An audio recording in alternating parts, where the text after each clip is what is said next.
నమస్తే. ఇన్నాళ్ళు నన్ను సపోర్ట్ చేస్తూ, ఎంకరేజ్ చేస్తూ మీ ప్రేమని నాకు అందిస్తున్న ప్రతి ఒక్కరికి కృతజ్ఞతలు.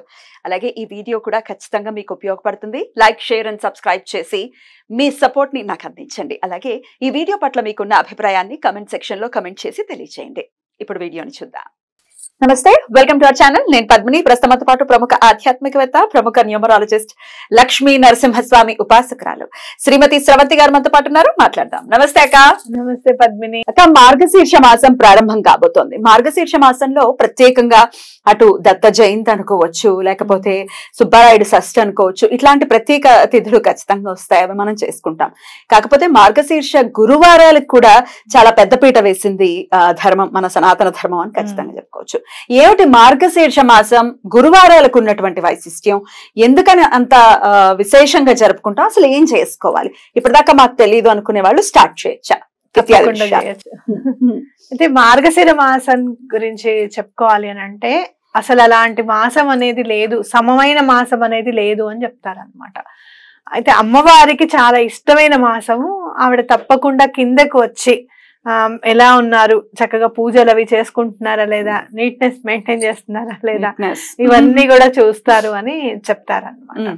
అయితే మనకి నీట్నెస్ ఎందుకు మెయింటైన్ చేయాలి అని అంటే, మనం మేనిఫెస్టేషన్స్ లో ఈ మధ్య క్లటర్స్ ఉండకూడదు, ఇల్లు నీట్ గా ఉండాలి, చెత్త సామాన్ ఏవి ఉండకూడదు, పనికి రాని సామాన్ ఇంట్లో ఉండకూడదు అని చెప్తాను, చూసావా? మన సనాతన ధర్మంలో ఎప్పుడో పెద్ద పీట వేశారు ఆ మేనిఫెస్టేషన్ కి అనమాట. కాబట్టి ఇంకోటి ఏంటి అని అంటే, నాకు అనిపిస్తుంది ఆ సుబ్రహ్మణ్యేశ్వర స్వామి అంటే ఇష్టము అమ్మవారికి. అలాగే దత్తాత్రేయ స్వామి వారు ఎక్కడ ఉంటారో అనఘాలక్ష్మి అక్కడే ఉంటుంది. ఇద్దరు ఈ మాసంలో ఉంటారు కాబట్టి ఆవిడ ప్రత్యేకంగా ఈ మాసాన్ని ఎన్నుకున్నారు అని చెప్పుకోవచ్చు అనమాట.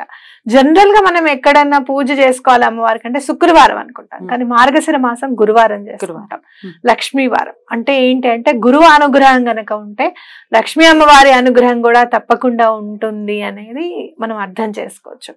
అయితే ఇప్పుడు మనం ఎలా ఉండాలి మరి అని అనుకుంటే గనక, అమ్మవారిని చక్కగా పూజించుకోవాలి. వ్రతం అని అంటే ఏంటంటే షోడశోపచార పూజ చేసుకోవాలి. జనరల్ గా ఏదైనా వ్రతం చేసుకోవాలి అని అనుకున్నా, ఏదైనా పూజ చేయాలి ప్రత్యేకంగా అనుకున్నా, మనకి ఆనవాయితీ లేదు అనే విషయం మనకి కనిపిస్తూ ఉంటుంది అనమాట. అలా ఆనవాయితీ లేదు కానీ గురువారం వదులుకోబుద్ధి కావట్లేదు అని అనుకున్నప్పుడు, మీరు చక్కగా అనగా లక్ష్మి అనకుడు అంటే అనగా దత్తుడు అనగా లక్ష్మి ఉన్న ఫోటో పెట్టుకొని ఆ గురువారాలు మీరు చక్కగా పూజ చేసుకోవచ్చు అనమాట. ఏం పూజ చేసుకోమంటారు? షోడశోపచార పూజ అనేది చాలా ఇంపార్టెంట్. మీకు చూస్తే గనక ఎకిరాల భరద్వాజ్ గారి మాస్టర్ బుక్ లో గురువుకి సంబంధించిన షోడశోపచార పూజ చాలా ఈజీగా ఉంటుంది అనమాట. చాలా ఈజీగా ఉంటుంది. మీరు అక్కడ ఏదైతే సమర్పిస్తున్నారో అటు అమ్మవారి పాదాలకు కూడా సమర్పించేస్తే ఇద్దరికి పూజ చేసుకున్నట్టు అవుతుంది అనమాట. అలాగే అమ్మవారికి మీరు ప్రత్యేకంగా పెట్టే నైవేద్యాలు కూడా ఉంటాయి ఇందులో. నేను చెప్తాను ఏ మొదటి వారం ఏం పెట్టాలి, రెండో వారం ఏం పెట్టాలి అని. ఇంకొకటి ఏంటి అని అంటే, ఇక్కడ మార్గశిర మాసం లక్ష్మీవారం చేసిన పుష్యమాసం వచ్చే గురువారం కూడా ఒకసారి చేస్తాం అనమాట. 5 వారాలు చేయాలి. అప్పుడు 5 వారాలు చేసుకుంటాం. అప్పుడే వ్రతం కంప్లీట్ అయినట్టు అవుతుంది, పూజ కంప్లీట్ అయినట్టు అవుతుంది. అయితే ఇంకోటి, వ్రతం చేసేటప్పుడు మనం పూజ చేసుకున్నాం కదా అని చెప్తే, ఎప్పుడైనా కోపం వచ్చే ఆడవాళ్ళం ఉంటాం, జనరల్ గా తిట్టేస్తూ ఉంటాం పిల్లల్ని కూడా. అలాంటి పరుష వాక్యం అనేది రాకూడదు అనమాట. ఈ వ్రతంలో ఏంటంటే ఎవరిని కూడా దూషించకూడదు, ఎవరితో కూడా గట్టిగా కోపం వచ్చేటట్టు మాట్లాడకూడదు. ఇవన్నీ జాగ్రత్తగా ఉండాలి. అమ్మవారికి సంబంధించింది కాబట్టి కొంచెం కష్టమైనా కూడా ఇష్టంగా చేయాలన్నమాట. అదే మీరు చూస్తే గనక మార్గశిర మాసం చేసే ఏ పూజకైనా కూడా చాలా 10ంతల ఫలితం ఎక్కువ ఉంటుంది అని చెప్తారు. అంటే మీరు ఏదైనా కానీ ఎవరికైనా సిల్వర్ దానం చేశారనుకోండి, వెండి దానం చేస్తే పిల్లలు పుడతారట ఖచ్చితంగా. అట్లాగే మీరు ఒక్క పూట భోజనం చేసి, మార్గశిర మాసం అంతా ఒకటే పూట భోజనం చేస్తాను, రెండో పూట చెయ్యము అని అనుకుని అలా ఒక పూట ఉపవాసం ఉన్నా కూడా ఎలాంటి జన్మాంతర పాపాలైనా కూడా తొలగిపోతాయట బాబా. కాబట్టి ఏది చేసుకున్నా మీరు మార్గశిర మాసం చేస్తే కనుక మంచి ఫలితం ఉంటుంది అని చెప్పుకోవచ్చు. కంటిన్యూస్ గా 5 వీక్స్ చేయాల్సి ఉంటుంది అక్క? కంటిన్యూస్ గా అంటే గురువారం చేసుకుంటూ వెళ్ళిపోవడమే. ఆడవాళ్ళకి అడ్డు వస్తుంది కదా, అందుకే నీకు 5వ వారం ఇచ్చారు దాన్ని కంప్లీట్ చేయడానికి. లేదు, అడ్డు వచ్చినప్పుడు ఏం చేస్తాం, పక్కన కూర్చోవాలి, ఇంట్లో వాళ్ళు చేసుకోవాలి. అలా కుదరదండి, మా ఇంట్లో ఎవరు ఒప్పుకోరండి అని అన్నప్పుడు ఇప్పుడు ఏ రోజు చేసిన ఫలితం ఆ రోజే అని అనమాట. అవునా కాదా? అలానే అనుకోవాలి ఇంకా. అయితే ఏంటక్క నామాలు చేసుకోవడం అంటే షోడశోపచార పూజలు చేసుకుంటే 16 ఉపచారాలతో అమ్మవారికి అయ్యవారికి పూజ చేసుకోమని చెప్తున్నారు. ఓకే, కానీ ప్రత్యేకంగా ఏదైనా అష్టోత్తరాలు లేకపోతే ఇట్లాంటివి ఏమైనా శ్రీ సూక్తం చదువుకోవాలి, ఖచ్చితంగా శ్రీ సూక్తం చదువుకోవాలి. అలాగే మీరు చూస్తే గనక మహాలక్ష్మి అష్టకం గాని కనకధార స్తోత్రం గాని ఇవి చదువుకోవడం చాలా మంచిది. రైట్. అలాగే అమ్మవారికి సంబంధించిన ఏవైనా నామాలు ఉంటాయి కనుక లలితా సహస్రం చదువుకుంటే కూడా చాలా మంచిది. రైట్. మీరు చాలా విశేషంగా లక్ష్మీదేవికి సంబంధించి తమలపాకుల హారతిని ఇంట్రడ్యూస్ చేశారు. చాలా అద్భుతంగా ఎప్పుడైతే చెప్పారో అప్పటి నుంచే కంటిన్యూ చేస్తున్న వాళ్ళు ఉన్నారు నాతో సహా.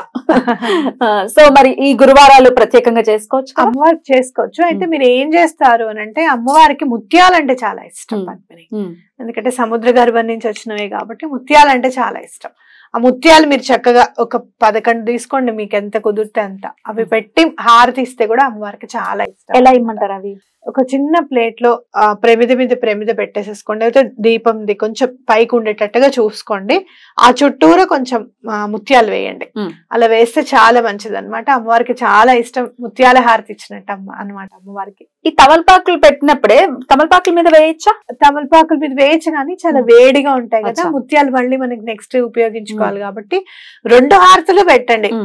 ఒక హారతి అక్కడ పెట్టి ఒక హారతి ఇక్కడ పెట్టండి, కాసేపు అది కాసేపు ఇది కూడా ఇవ్వచ్చు అనమాట. ఈ ముత్యాల హారతిలో ఎన్ని ఒత్తులు వేసి ఎలా వెలిగించమంటారు? ముత్యాల హారతికి మీరు ఏకవొత్తి వేయచ్చు, అంటే పువ్వొత్తి.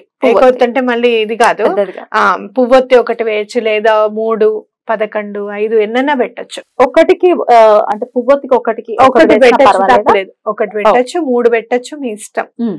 పెట్టచ్చు. ముత్యాలన్నీ చుట్టూరు ఒక 11 తక్కువ కాకుండా ముత్యాలు వేసుకుంటే ముత్యాల హారతి అవుతుంది. అమ్మవారికి నచ్చుతుంది, ఇష్టం చాలా. ఇప్పుడు మా దగ్గర ముత్యాలు అంటే విడివి లేవండి, ముత్యాల హారం లాంటిది ఉంది, దాన్ని ఏదైనా క్లీన్ చేసేసి పెట్టచ్చా? పెట్టచ్చు. పాలల్లో కడగండి, ఏదైనా కూడా పాలల్లో కడిగితే చాలా మంచిది. అలాగే అమ్మవారికి ఆవు పాలతో ఏదైనా చేస్తే కూడా చాలా ఇష్టం అన్నమాట. మీరు షోడశోపచార పూజ చేసినప్పుడే ధూపానికి ముందే చక్కగా అమ్మవారికి అభిషేకం చేయడము ఇలాంటివి కూడా చేస్తే చాలా మంచిది. శ్రీ సూక్తం వింటూ కూడా పాలాభిషేకం కూడా చేసుకోవచ్చు. మాకు చదవటం రాదు, కుంకుమ నీళ్లు, పసుపు నీళ్లు వింటూ కూడా చేసుకోవచ్చు. మనం మనసు పద్మిని, మనం చెయ్యాలి అనే సంకల్పం ఉంటే చాలు, అమ్మవారి చేయించుకుంటూ వెళ్ళిపోతుంది, పూర్ణకు అదే వచ్చేస్తుంది. అయితే మనకి ఏ వారం మనకి ఫస్ట్ వారం ఏం పెట్టాలి, సెకండ్ వారం నైవేద్యాలు ఏం పెట్టాలి అనేది చెప్పుకుందాం ఇప్పుడు. అలాగే మొదటి గురువారం పులగం పెట్టాలి, 2వ వారం అట్లు తిమ్మనం, అట్లాగే 3వ గురువారం అప్పాలు పరమాన్నం, అట్లాగే 4వ గురువారం చిత్రాన్నం గారెలు, అలాగే 5వ గురువారం పూర్ణం బూరెలు. ఇందులో మనకి తెలియంది తిమ్మనం ఎలా చేయాలని చక్కగా యూట్యూబ్ లో చూసుకొని చేసేసేయండి, అమ్మవారికి ఇష్టం కాబట్టి. తిమ్మనం అనేస్తే వచ్చేస్తుంది. లేదు అట్లొకటి కావాలంటే అట్లొకటి కూడా వేసుకోవచ్చు. ఓకేనా? అంటే ఈ మామూలు దోశలు అంటే మినప్పప్పు వేయకుండా వేస్తే అట్లు అంటాం, బియ్యం పిండితో మాత్రమే వేస్తారు. కోసమే అసలు మామూలుగా పరితపించట్లేదు, ఖచ్చితంగా అనుగ్రహాన్ని పొందాలి. రైట్ అక్క, చాలా బ్యూటిఫుల్ గా ఎక్స్ప్లెయిన్ చేశారు. కృతజ్ఞతలు. నమస్తే.